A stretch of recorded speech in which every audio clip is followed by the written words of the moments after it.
Assalamualaikum warahmatullahi wabarakatuh. Sebelumnya izin memperkenalkan diri, nama saya Indra Putri dengan NPM 257201189. Di sini saya akan menjelaskan mengenai bentuk negara.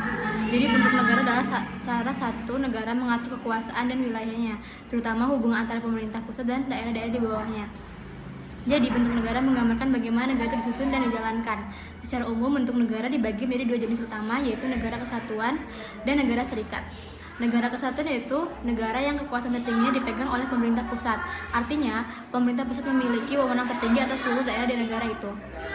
Daerah-daerah seperti provinsi atau kabupaten tidak memiliki kekuasaan sendiri, melainkan melaksanakan kebijakan yang dibuat oleh pemerintah pusat. Ciri-ciri negara kesatuan yaitu hanya ada satu pemerintahan pusat yang berdaulat. Semua kebijakan nasional ditetapkan oleh pemerintah pusat. Daerah hanya melaksanakan pemerintah pusat.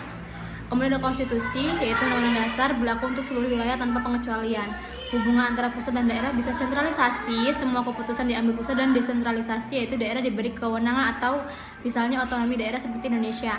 Contoh negara kesatuan yaitu Indonesia, Jepang, Prancis, Italia, dan Belanda. Contohnya seperti yang di Indonesia adalah Negara Kesatuan Republik Indonesia atau NKRI. Walaupun punya provinsi, kabupaten, dan kota, semua itu tidak berdiri sendiri, mereka tetap bagian dari satu kesatuan negara.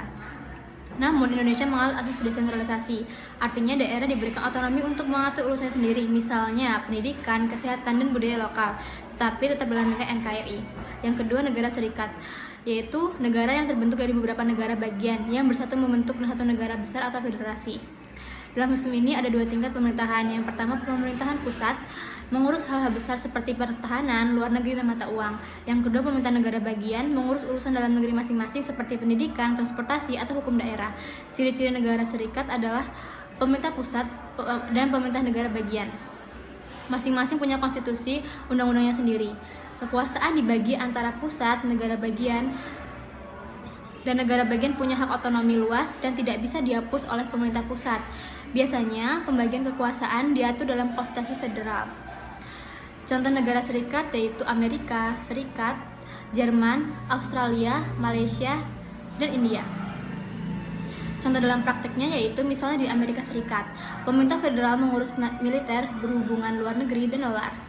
Negara bagian seperti California atau Texas punya aturan hukum dan pajaknya sendiri, bahkan kadang hukuman pidananya juga berbeda. Untuk perbandingan singkatnya yaitu sumber kekuasaan dari satu pemerintah pusat dan dari gabungan beberapa negara bagian. Jumlah pemerintahan satu tingkat, pemerintahan dua tingkat, pemerintahan yaitu pusat dan negara bagian. Kewenangan daerah terbatas, dari pusat luas dijamin konstitusi, contoh negaranya seperti Indonesia, Jepang, Prancis, Jerman, Malaysia. Bentuk konstitusi satu untuk seluruh negara dan suatu ada konstitusi federal dan konstitusi negara bagian. Kesimpulannya yaitu bentuk negara menentukan cara kekuasaan dijalankan di dalam suatu negara. Jika semua kekuasaan ada di pusat, itu negara kesatuan, dan jika kekuasaan dibagi antara pusat dan negara bagian, itu negara serikat. Indonesia sendiri memilih bentuk negara kesatuan karena sesuai dengan semboyan kita yaitu Bhinneka Tunggal Ika yang artinya berbeda-beda tetapi tetap satu jua. Itu saja dari saya. Saya akhiri. Wassalamualaikum warahmatullahi wabarakatuh.